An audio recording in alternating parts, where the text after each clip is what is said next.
약속이 겹쳐서 뭐 결혼식이 두 번 있을 때 뭐 이런 거 종종 있지 않습니까?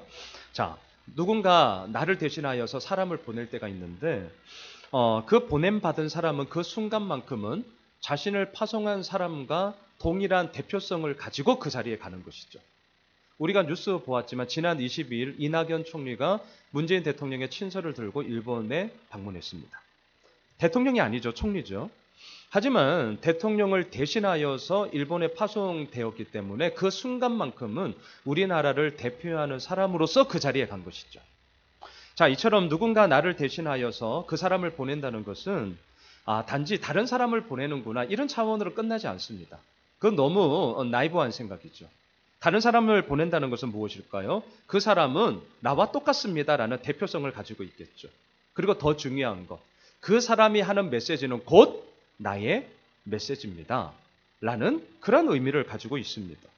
그렇기 때문에 누군가 나를 대신하여서 그 사람을 보내야 된다라고 할 때 그 사람을 보내는 것은 단지 사람의 문제만이 아니라 상당한 메시지를 담고 그 사람을 보내는 것이기 때문에 정말 중대한 문제임에 분명합니다. 외교 관계에 있어서도 마찬가지죠. 다른 나라들과 회담을 할 때 진짜 중요한 게 무엇입니까? 그 회담을 하게 될 때에 의제가 있잖아요. 무엇을 주제를 가지고 나눌 것이냐? 의제 중요하죠. 근데 사실 의제보다 더 중요한 게 있습니다. 그 회담에 누가 참석하냐는 거죠. 정상회담, 소위 탑다운 방식으로 북한과의 그런 문제들이 해결이 더 좀 되어야 할 것 같은데 여하튼 누가 그 회담의 주인공으로서 참석하게 되느냐, 소위 급의 문제, 급의 문제. 예를 들어 볼까요? 우리나라는 장관을 보냈습니다. 그런데 상대국에서는 차관이 나왔어요. 뭐 하자는 거죠? 누가 나왔느냐는 그 사람을 통하여서 그 회담을 맞이하고 있는 그 나라의 입장이 이미 딱 나오는 거예요. 우리나라는 장관이 나왔는데 그 급에 맞지 않게 상대국은 차관이 나왔다? 그러면 좀 쉽게 표현하자면 이 회담을 우습게 보는구나. 별다른 의미를 두지 않는 거구나. 이 회담 그냥 파토나도 상관없구나. 라는 등등의 메시지가 이미 누가 나왔느냐를 통해서 딱 그냥 판단이 돼버려지는 것 아니겠습니까? 자, 이처럼 오늘 본문이 사도 바울을 대신하여서 누군가를 보내야 되는데 그 누군가가 디모데라는 사실이에요. 자, 이게 그냥 다른 사람이 가는구나 이런 의미가 아니라는 거죠. 이미 여러분들이 눈치채셨겠지만 이 디모데를 통하여서 사도 바울의 메시지가 그 디모데에게 담겨져 있는 것입니다. 오늘 본문을 통하여서 복음을 위해 수고한 자 디모데가 도대체 어떤 메시지를 담고 있는지를 함께 보려고 합니다. 본문 19절을 보십시오.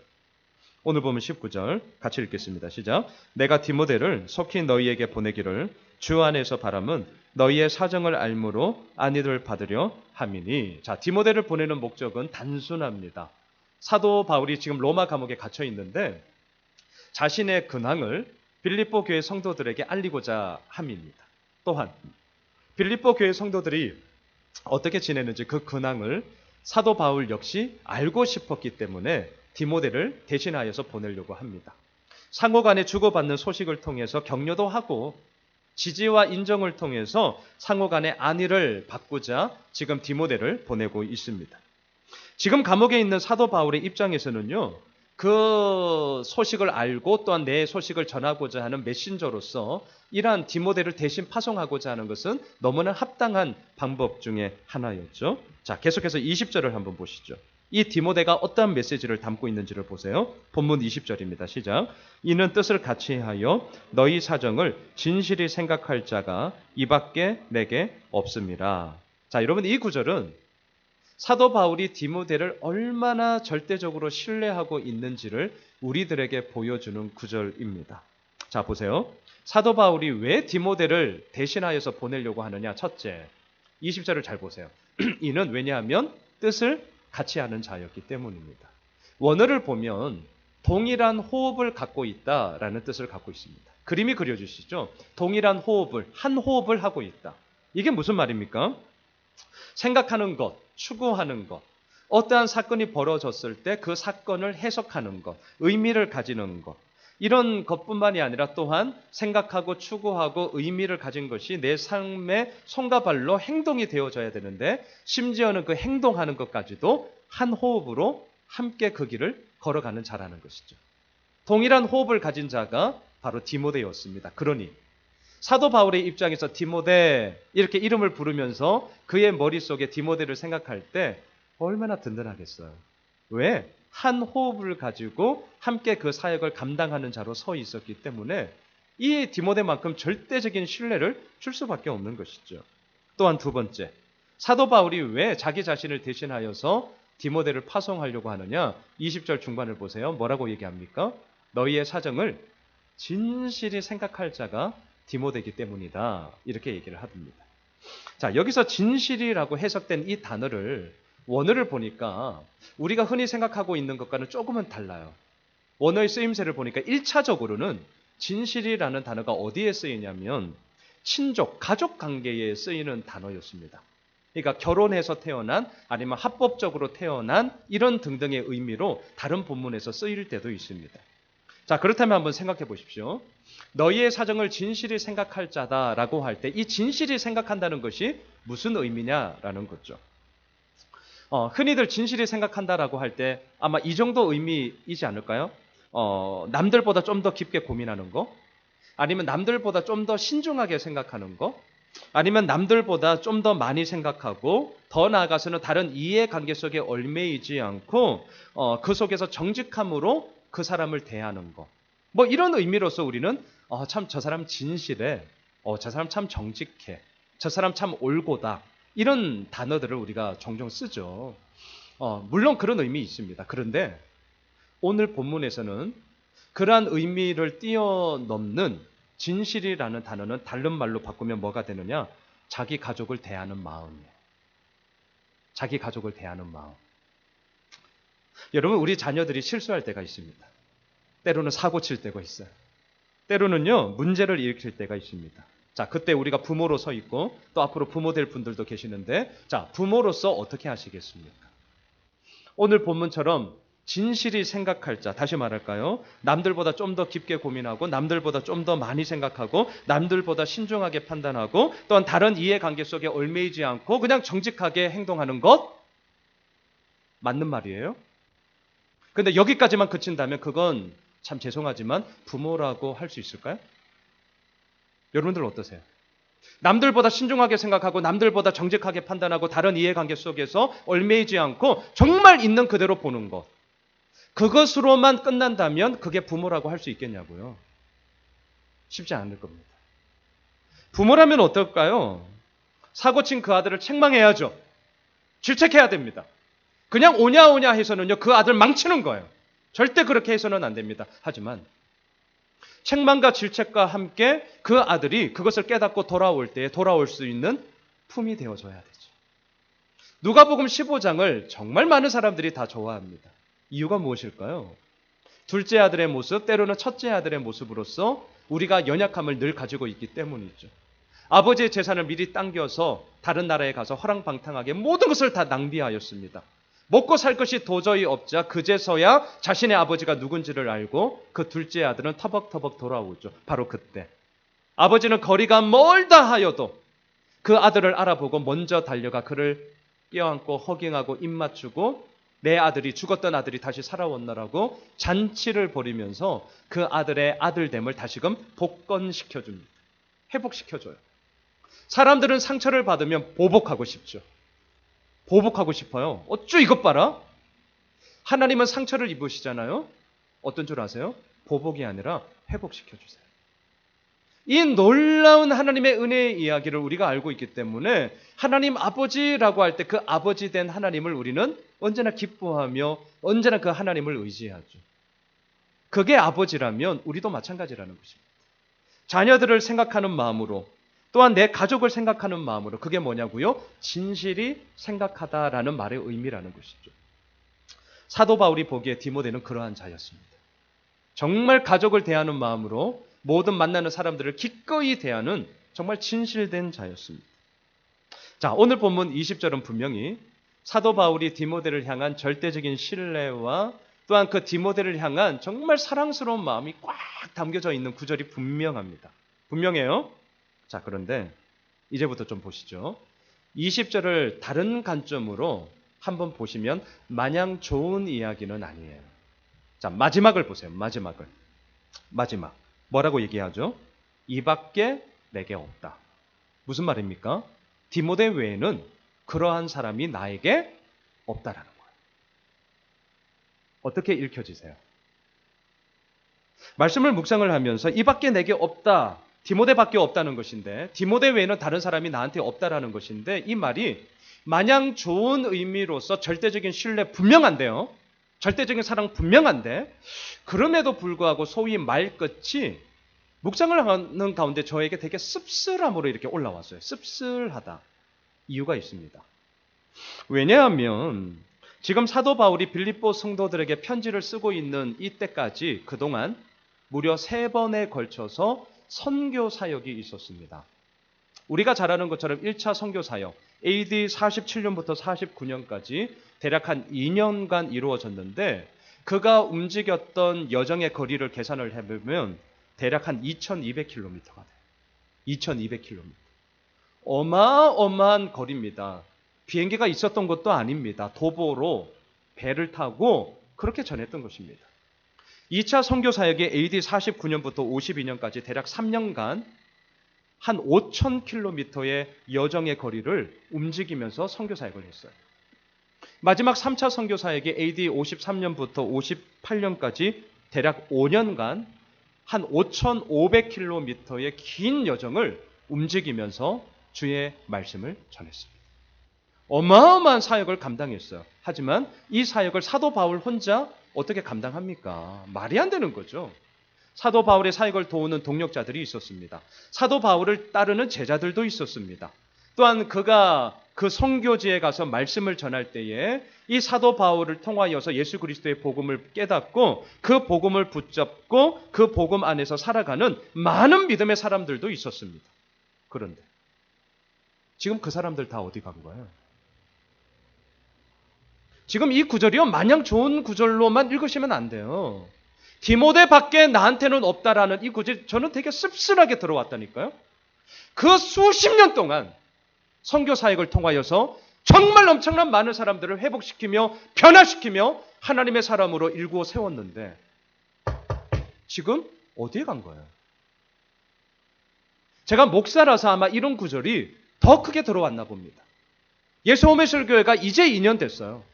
앞으로 더 나가야 되죠. 이제 시작이에요. 저의 목회가 언제까지 이루어질지는 모르겠지만 10수년 동안 제 목회도 언젠가는 끝이 날 겁니다. 바로 그때. 제가 다 돌아봤을 때 그 사람밖에 나한테는 없어. 좋은 얘기로 들리세요? 예, 한편으로 좋을 수 있죠. 하지만 이게 마냥 좋은 얘기로만 나올 수가 없는 거예요. 그 말끝이 정말 씁쓸하지 않습니까? 디모데밖에 내게 없다. 이것보다는 어때요? 합당한 사람들이 진짜 많이 있는데 이번에는 그 사람들 중에 내가 디모데를 좀 보내려고 해. 얼마나 좋아요. 얼마나 마음에 여유가 있습니까? 합당한 사람들이 많은데 이번에는 디모데를 보내는 게 참 좋을 것 같아. 디모데를 너희들이 좀 받아주면 좋겠어. 이렇게 되어야 하지 않겠냐라는 생각 때문에 오늘 저는 20절의 이 마지막 구절이 되게 씁쓸하게 들어왔습니다. 자, 여러분, 오늘 보면 20절은 잊지 마십시오. 분명히 사도 바울을 향한 절대적인 신뢰와 사랑에 맞아요. 그 구절 맞습니다. 하지만 마냥 그렇게 좋은 의미로만 끝나는 것이 아니라 한편으로는 사도 바울에게 디모데 외에는 내게 없다라는 이 말이 안타깝고 서글프고 소위 뒤끝이 좀 씁쓸함으로도 남더라라는 것이죠. 자, 이 씁쓸함을 좀 기억하면서 오늘 본문 21절로 가보십시오. 그 씁쓸한 끝마치 왜 나는지를 21절에서 이렇게 얘기합니다. 함께 읽을까요? 시작. 그들이 다 자기 일을 구하고 그리스도 예수의 일을 구하지 아니하되. 왜 사도 바울은 디모데밖에 없다라고 얘기했냐고요? 사역자들이 많았어요. 그들이 복수 아닙니까? 많았다니까요. 하지만 다른 사역자들은 그들이 다 자기의 일만 구하였기 때문이다라고 얘기합니다. 사도 바울이 말하고 있는 자기의 일이 구체적으로 뭔지는 모르겠습니다. 하지만 힌트가 있어요. 자, 21절 뒷부분을 보시면 그리스도 예수의 일을 구하지 아니하였다. 자기의 일과 그리스도 예수의 일이 상반된 개념으로 지금 사도 바울이 쓰고 있습니다. 그렇다면 그리스도 예수의 일이 뭔가를 살펴보게 되면 자기의 일이 뭔가를 우리가 유추할 수 있겠죠. 자, 사도 바울이 말하는 그리스도 예수의 일이란 무엇인가? 보세요. 먼저 우리가 빌립보서 전체 문맥에 의거하면 여기서 말하는 그리스도 예수의 일이란 이런 겁니다. 빌립보 교회 안에 있던 투기와 분쟁, 순수하지 못한 다툼, 또한 마음과 뜻이 하나가 되지 못한 갈등들이 지금 있는데 이것을 해결하는 거예요. 이게 그리스도 예수의 일이죠. 오늘 본문으로 국한해 봅시다. 사도 바울의 근황을 빌립보 성도들에게 전하고 또한 빌립보 성도들의 근황을 사도 바울에게 전하는 메신저 역할을 하는 것이 그리스도 예수의 일이죠. 또한 뭐가 있습니까? 사도 바울과 뜻을 같이 하여 빌립보 교회 성도들을 자기 가족을 대하는 마음으로 진심으로 돌보고 사랑할 수 있는 그 마음과 그 열정과 그 준비가 된 것이 바로 그리스도 예수의 일이라고 할 수 있습니다. 그런데 문제는 이러한 사역에 대해서 지금 어떠냐? 디모데 외에는 이 사역을 감당할 자가 없다라는 거예요. 왜요? 사역할 사람 자체가 없어서가 아니라 사람은 많음에도 불구하고 다 그들의 마음속에는 진실이 대하며 가족을 대하며 또한 메신저로서 그 수고로움을 감당할 사람, 그 마음과 열정을 가진 사람이 없었기 때문입니다. 그래서 사도 바울은 지금 21절에서 실은 책망하는 것입니다. 질책하는 거예요. 그들이 다시 말할까요? 그렇게 사역자들이 많은데도 불구하고 어찌하여서 그들은 다 자기 일을 구하냐? 의미가 느껴지십니까? 어떻게 그럴 수 있냐? 이런 얘기인 것이죠. 자신의 이익을 구하기에만 급급했지 자기 희생을 통한 예수 그리스도의 일에는 마음을 두지 않았습니다. 자기 부인을 통한 예수 그리스도의 일을 세워가는 것이 아니라 자기의 일을 구함으로 말미암아 나의 옳음을 입증하는 자기 증명의 길로 그들 모두가 다 그렇게 사역을 했다는 것입니다. 그러니 사도 바울이 어찌 그런 사람들을 보낼 수 있겠습니까? 또한 어찌 그런 사람들을 설령 보낸다 할지라도 그 속에서 하나님의 온전한 사역들이 이루어질 수 있겠냐 하는 것이죠. 말이 안 되는 것이죠. 바로 이러한 상황 속에서 사도 바울에게 누가 있었냐고요? 디모데가 있었습니다. 오늘 본문 22절로 가보십시오. 22절 같이 읽습니다. 시작. 디모데의 연단을 너희가 아나니 자식이 아버지에게 함같이 나와 함께 복음을 위하여 수고하였느니라. 당시 빌립보 성도들은 디모데가 받았던 연단이 무엇인지를 알고 있었고 또한 디모데가 이 연단을 통하여서 하나님의 온전한 사람으로 빚어졌다라는 사실을 다 알고 있었습니다. 그래서 얘기하는 거죠. 디모데의 연단을 너희가 지금 알고 있다. 사도 바울은 이러한 상호 간의 관계성을 바탕으로 해서 자 22절을 잘 보세요. 의도적으로 사도 바울이 쓰고 있는 한 단어가 있습니다. 의도적으로 쓰고 있는 단어. 자 그게 뭐냐면 연단이라는 단어예요. 연단. 이게 무슨 말이냐? 연단이라는 말은 당시 사람들이 쓰고 있었던 헬라어를 보면 도키모스라는 단어에서 파생되었습니다. 당시 이 단어의 쓰임새를 보면 참 재밌어요. 보세요. 금세공업이 오늘날처럼 이 당시에도 엄청나게 발달되었습니다. 우리가 알고 있습니다. 금을 어떻게 추출합니까? 1000도가 넘는 뜨거운 불에 금이 섞여 있는 이 암석, 돌덩이라 하죠. 이것을 넣었다 뺐다 수십 번의 그러한 과정을 통하여서 진짜 이제 금만 남아 있는 그런 일련의 과정을 통하여서 금을 추출하는 것 아니겠습니까? 자, 바로 이때 그렇게 수없이 재련의 과정을 통과하여서 금만 남았을 때 금 세공업자리 뭐라고 얘기했냐면 보세요. 도키모스 이렇게 얘기했다는 거예요. 다시 말하면 가짜가 아니라 진짜야. 이해돼서 가짜가 아니라 진짜야. 이럴 때 그 사람들이 그 당시에 쓰던 말이 도키모스 이렇게 썼다는 거죠. 도자기 사업도 엄청나게 그때 성행했습니다. 도공들이 흙을 빚어 도자기를 만듭니다. 이것도 우리가 알고 있습니다. 뜨거운 불이 있는 펄펄 끓는 그 가마 속에 도자기를 집어넣습니다. 어떤 도자기는요, 그 열을 버티지 못해서 그 안에서 부서지고 깨지고 모양이 어그러지고 난리가 납니다. 설령 그것을 버텼다 해서 나왔다 해도 도공이 딱 봤을 때 원하던 모양이 아니고 특별히 원하는 빛깔이 아니면 어떻게 합니까? 가감없이 그냥 깨버리죠. 자, 이러한 일련의 과정을 통해서 도자기가 나왔는데 내가 원하는 도자기예요. 이때 뭐라고 얘기하냐고요? 도키모스. 가짜가 아니라 진짜야. 자, 보세요.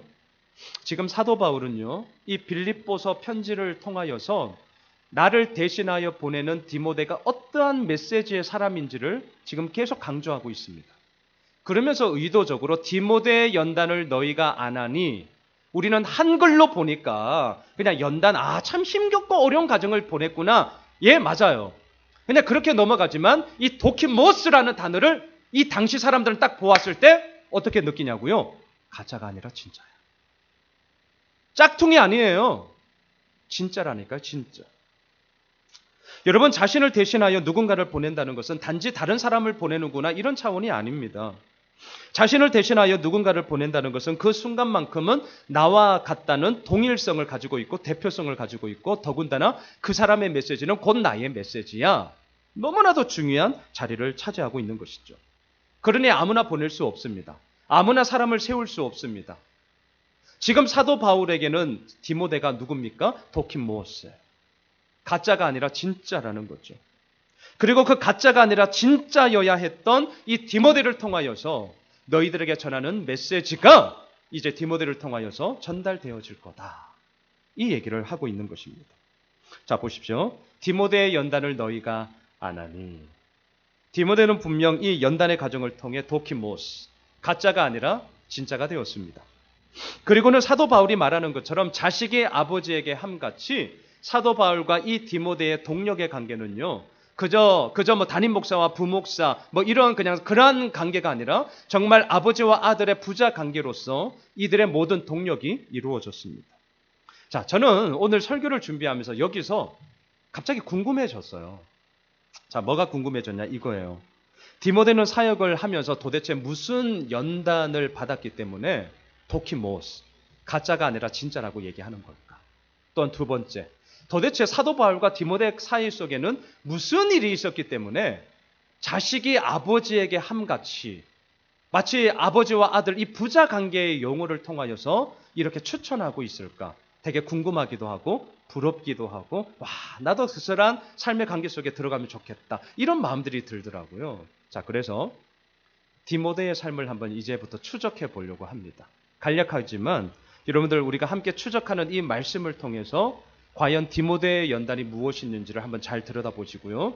또한 어떠한 과정을 통하여서 자식이 아버지에게 함같이라는 말이 나오는 것인지를 여러분들이 함께 보시면 좋겠습니다. 앞에 스크린을 보시죠. 사도행전 16장 1절 2절을 함께 읽어보도록 하겠습니다. 함께 읽습니다. 시작. 바울이 더베와 루스드라에도 이름에 거기 디모데라 하는 제자가 있으니 그 어머니는 믿는 유대 여자요 아버지는 헬라인이라 디모데는 루스드라와 이고니온에 있는 형제들에게 칭찬받는 자니. 오늘 주보 설교 요약지에 지도도 좀 보시면 되겠는데, 디모데는 루스드라 출신이에요. 루스드라는 어디냐면 그냥 오늘날로 말하면 터키입니다. 터키. 앞에 스크린에 루스드라, 여러분들 지도, 설교에 있는 지도예요. 그냥 대략적인 감만 잡으시면 돼요. 자, 디모데, 하나님을 공경하는 자라는 뜻입니다. 사도 바울이 2차 선교 사역을 감당할 때에 이 디모데가 살고 있는 루스드라에 왔습니다. 그때 디모데를 처음 만났습니다. 집사님, 사도행전 16장 2절을 다시 한번 띄워주시겠어요? 보시면 여러분들 보세요. 루스드라와 이고니온에 있는 그 주변에 있던 믿음의 형제들이 이 디모데를 엄청 칭찬을 합니다. 2절에서 그 얘기를 하죠. 형제들에게 디모데는 칭찬받는 자였습니다. 또한 사도 바울 역시 루스드라에 있을 때에 이 디모데와 이제 식탁의 교제를 나누겠죠. 같이 밥 먹었겠죠. 밥만 먹었겠어요? 이런저런 얘기도 했겠죠. 그런 얘기를 하면서 아마 사도 바울의 마음속에 이 친구 괜찮네? 같이 한번 사역해보면 좋겠는데? 그런 마음 들지 않겠어요? 그래서 제안을 합니다. 디모데야, 나랑 같이 한번 사역해보자. 디모데 역시 너무 좋습니다. 그 사역의 제안에 흔쾌히 승낙을 합니다. 자, 그런데 막상 이 사도 바울의 선교 사역을 동참하는데 만만치가 않는 거예요. 정말 어려웠습니다. 뭐가 어려웠는가? 자, 앞에 스크린을 보시죠. 사도행전 17장으로 한번 가보실까요? 13, 14절 같이 읽습니다. 시작. 데살로니가에 있는 유대인들은 바울이 하나님의 말씀을 베레아에서도 전하는 줄을 알고 거기도 가서 무리를 움직여 소동하게 하거늘 형제들이 곧 바울을 내보내어 바다까지 가게 하되 신라와 디모데는 아직 거기 머물더라. 자, 배경이 이렇습니다. 저를 보세요. 사도 바울이 지금 베레아에서 말씀을 전하고 있습니다. 베레아에 있던 이 사람들이 얼마나 말씀을 잘 듣는지 듣는 것만으로, 설교만으로도 부족했어요. 그래서 어떻게 했느냐? 17장을 보시면 날마다 큐티했어요. 날마다 말씀을 묵상했습니다. 더군다나 이 복음의 역사가 이 베레아에 막 불일 일어납니다. 기록에 보면 기부인, 헬라의 기부인들이 믿기 시작합니다. 이건 엄청난 일이에요. 당시 계급사회 아닙니까? 전반적으로 예수를 믿었던 자들은 하층민들이었어요. 근데 이 베레아 지역에서는 귀족 출신의 부인들이 믿기를 막 시작하는 겁니다. 이거는 일대 대변혁이에요. 또한 뭐가 나오냐면 남성들이 믿기를 시작합니다. 우리 교회도 그래도 좀 감사한 것은 남성과 여성의 비율이 거의 그래도 대등소이해요. 진짜 감사한 거거든요. 저는 실은 어떻게 기도하는 줄 아세요? 주님, 남성들이 더 많은 교회가 되게 해주세요. 제가 개인적으로 그렇게 기도합니다. 왜냐하면 점점 더 남자, 형제님들이 믿음 생활을 가지면서 나아가는 비율이 점점 더 줄어들고 있기 때문에 전통이 오래되면 오래될수록 역사가 깊은 교회 한번 가보세요. 우선 일단 우리 나집사님처럼 흰머리가 이제 많이 보이실 거예요. 고령화가 되는 거죠. 두 번째 뭔지 아세요? 자매님들이 심지어는 70% 이상까지 갑니다. 남자가 안 보여. 젊은이들은 말할 것도 없고요. 전통이 깊은 오랜 역사를 가진 교회일수록 실은 우리 한국 교회가 지금 그런 상황이에요. 그런 교회에 비하면 저희 교회는 정말 잘 가고 있거든요. 거의 50대 50 비율로 가고 있어요. 실은 더 많았으면 좋겠습니다. 진짜 남자들이 주의 말씀 앞에 서고 남자들이 주님 앞에 정말 깨우치며 자신의 모든 삶이 하나님 앞에 온전히 있음을 고백하는 교회. 그래서 나중에 이게 뭐죠? 이게 딱 거는 거. 남자들이 많은 교회. 예수 오면 실교회. 아, 진짜 그랬으면 좋겠어요. 제가 남자를 좋아해요, 남자를. 자, 이처럼 베레아도 마찬가지입니다. 남성들이 막 엄청나게 믿기 시작했어요. 이란 소문이 막 퍼지는 거죠. 입소문이 퍼지는 거죠. 근데 어디까지 퍼졌느냐? 13절을 보세요. 데살로니가에 있는 유대인들에게까지 이 소식이 전해졌습니다. 데살로니가는 베레아와는 다른 동네 사람들이에요. 그런데 이 데살로니가에 있던 유대인들이 이 소식을 듣자 어디를 가냐면 베레아를 가요. 그리고 가서 뭐 합니까? 13절 보세요. 뭐예요? 거기도 가서 무리를 움직여 소동하게 하거늘. 난리를 치는 겁니다. 야, 너 여기서 복음 전하지만 너 죽여버릴 거야? 온갖 핍박과 박해의 이야기가 베레아 사람들도 아니고 자기 동네도 아니고 데살로니가에 있던 유대인들이 내려와서 이 사도 바울의 복음 전파 사역을 방해하는데 난리를 치는 거예요. 그런데 이 극심한 반대와 위협이 얼마나 심했는지 14절을 보세요. 형제들이, 그 베레아에서 예수를 믿고 있는 형제들이 돌아가는 판세를 보니까 어라? 야, 이렇게 되다가는 우리 사도 바울 선생님 죽겠다. 이런 판단이 들었습니다. 그래서 어떻게 하냐면 내보내어 바다까지 가게 하되, 이건 배를 태워서 보냈다는 거예요. 어디로? 그리스 아테네로 급하게 피신을 시켰습니다. 자, 근데 앞에 14절을 잘 보세요. 이렇게 사도 바울은 급하게 피신을 시켰는데 그와 함께 동력을 하며 사역을 했던 실라와 디모데를 미처 챙기지를 못했어요. 14절 마지막을 보세요. 실라와 디모데는 아직 거기 머물더라. 거기가 어디예요? 빨리 대답하세요. 거기가. 그렇죠. 베레아죠. 베레아가 지금 어떤 곳입니까? 예수를 믿는 자들을 죽여버리겠다고 핍박과 난리가 일어나는 곳. 거기가 어디입니까?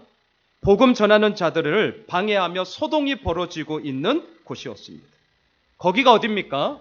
사도 바울마저도 죽을까봐 믿는 형제들이 급하게 피신을 보내야 했던 바로 거기입니다. 근데 거기에 실라와 디모데는 덩그러니 남아있어요. 어떤 마음이 드세요? 여러분들이 지금 거기에 있는 실라와 디모데라면 어떤 마음이 드시겠냐고. 저는 이 구절을 묵상하면서 첫 번째 딱 들어왔던 마음은 섭섭함. 엄청 섭섭했을 거예요. 이런 것 아니겠어요? 아무리 급하게 피신을 한다 하더라도 그렇지 어떻게 지 혼자 가냐? 어떻게 지 혼자 갈 수 있죠?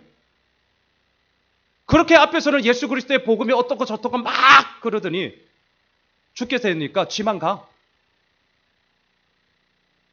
같이 하자고 사역하자고 할 때는 언제고? 동력하는 우리는 죽든 말든 자기 혼자만 살면 그만인가? 분명 이런 생각이 들었을 거예요. 여러분, 사람들이 걸리는 많은 병들이 있죠. 그 중에 심각한 병 중에 하나가 있다면 그게 뭐냐면 섭섭병이에요. 섭섭병. 여러분, 섭섭함이 마음에 들어와 보신 적이 있습니까? 저는 많거든요. 저 많아요. 그 섭섭함이 마음에 딱 들어오면 나에게 섭섭함을 준 사람은 무슨 일을 해도 내 마음이 싸하게 되더라고요.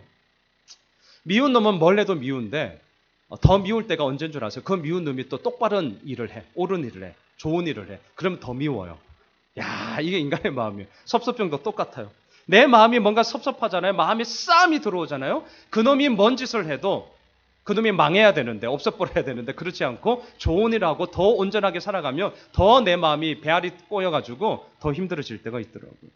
머리에서는 맞다 동의가 되는데도 내 가슴에서는 뭐라고 절규하는 줄 아세요? 아니야! 이렇게 되는 거죠. 야, 이게 심각한 거예요.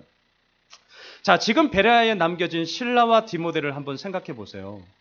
물론 머리로는 이해가 될 거예요. 얼마나 심각했으면 그렇게라도 사도 바울 선생님을 피신시켜야 했냐.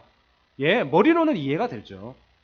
그럼에도 불구하고 정작 내 몸은 베레아에 지금 남겨져 있다니까요. 나는 어떻게 될지 몰라요. 그러한 곳에 남겨져 있는 나는 섭섭함이 들 수밖에 없습니다. 어떻게 자기 혼자만 가고 우리는 챙기지 않나. 이 마음에 섭섭함이 든다는 것이죠. 자, 이러한 일이 있었어요.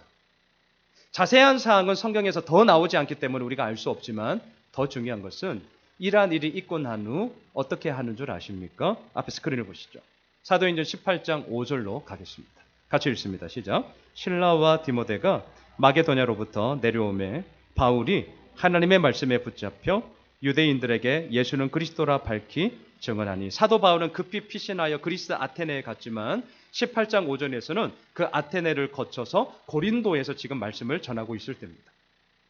사도 바울은 고린도에서 예수 그리스도의 그런 복음을 전하면서 예수가 그리스도 되심을 밝히 선포하고 있었습니다. 그런데 실라와 디모데가 지금 뭐 하고 있습니까? 그 사도 바울의 사역에 다시금 합류하고 있어요. 물론 그 사이에 무슨 일이 있었는지는 기록이 없기 때문에 우리가 모릅니다. 하지만 그럼에도 불구하고 사도 바울도 참 대단한 사람이라는 것을 우리 모두가 다 동의하지만 저는요, 실라와 디모데는 더 대단하다. 저는 이렇게 정의하고 싶습니다. 더 대단해요. 정말 대단한 사람들입니다. 그런데 여기서 하나 더 놀라운 게 더 있습니다. 자, 이렇게 사도 바울의 사역에 합류를 했는데 그때 사도 바울이 디모데에게 뭘 얘기하냐면 이렇게 얘기합니다. 디모데야, 너 데살로니가에 좀 가야겠다. 자, 이게 지금 무슨 말입니까? 앞서 베레아에서 무슨 일이 있었습니까? 데살로니가에 있던 유대인들이 깽판을 침으로 말미암아 죽을 고생을 다해서 나왔는데 그 유대인들이 살고 있는 데살로니가에 디모데가 가야 했겠다는 거예요. 앞에 스크린을 보시죠. 데살로니가 3장 2절과 3절을 보겠습니다. 같이 읽습니다. 시작. 우리 형제 곧 그리스도의 복음을 전하는 하나님의 일꾼인 디모데를 보내노니 이는 너희를 굳건하게 하고 너희 믿음에 대하여 위로함으로 아무도 이 여러 환난 중에 흔들리지 않게 하려 함이라.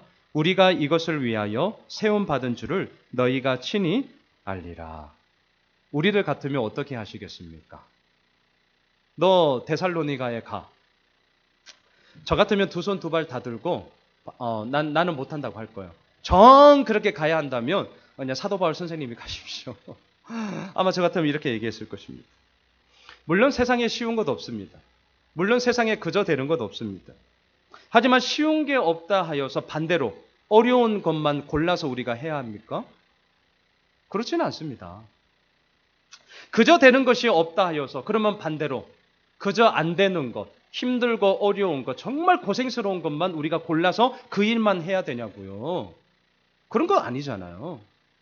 그저 되는 것 없고 쉬운 것 없다는 것을 우리가 알지만 그렇다 해서 내 삶 속에 어려운 것, 힘들고 생고생하는 것, 그걸 일부러 골라서 할 필요도 없다라는 것이죠. 그렇다면 디모데는 어찌하여서 그 어려운 곳에 기꺼이 그 사역을 감당하고자 갔냐라는 것입니다. 이게 너무나 궁금했어요. 그런데 그 이유를 데살로니가 전서 3장 2절을 뚫어져라 보십시오. 이 2절에서 그 이유를 저는 깨닫게 되었습니다. 이유가 혹시 보이세요? 디모데가 어떤 사람인지를 보시면 돼요. 그리스도의 복음을 전하는 하나님의 일꾼이었기 때문입니다. 여러분, 만일 디모데의 생각 속에 나는 사도 바울의 사역을 돕는 그냥 부교역자야. 그냥 오늘날로 말하면 저도 그랬을 때가 있으니까. 나는 그냥 사도 바울의 사역을 돕는 동력자일 뿐이야. 이것만 있었다면 이렇게 대담하고 레디컬한 이런 목숨을 걸고 나가는 사역을 결코 감당할 수 없었을 것입니다. 왜 그냥 돕고 그냥 힘들면 빠지면 되니까. 제가 그랬었거든요. 그런데 디모데는 분명 어떤 생각을 하고 있었느냐. 사도 바울의 사역을 돕는 조력자였으면 분명하지만 더 본질적으로 디모데는 이렇게 마음을 먹었습니다. 나는 그리스도의 복음을 전하는 하나님의 일꾼이야. 제가 지난 월요일 날 예전에 부목사로 제가 있을 때 같이 사역하던 분들, 지금은 다 뿔뿔이 흩어져서 자기 사역을 하고 있는 분들인데요. 5명이 모였어요. 5명이. 아주 좋은 곳에서요. 경치 진짜 좋은 곳에서 저 처음 가봤는데 서울의 북악산 쪽에. 와, 진짜 좋던데요.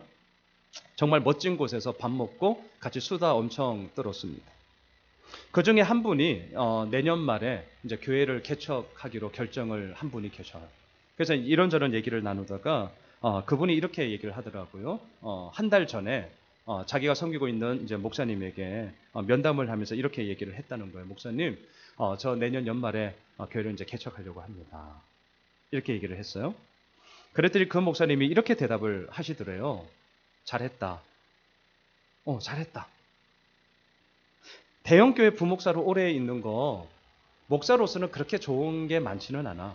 참 너 잘 생각했다. 평상시에 그분의 반응으로는 이렇게 나오는 게 거의 없는데 본인이 깜짝 놀랐다는 거예요. 잘했다.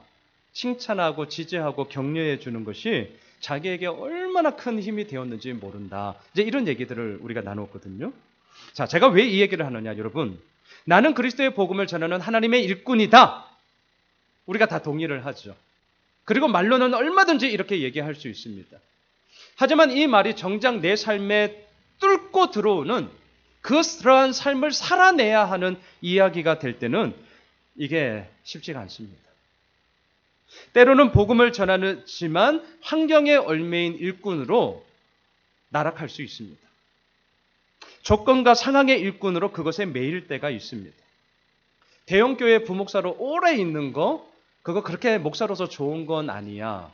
이 말이 실은 제가 10수년 동안 대형교회 부목사로 있었기 때문에 그 말의 의미가 제가 뭔지를 너무 잘 알고 있어요. 제가 그 말을 딱 들으면서 웃음이 딱 나오더라고요.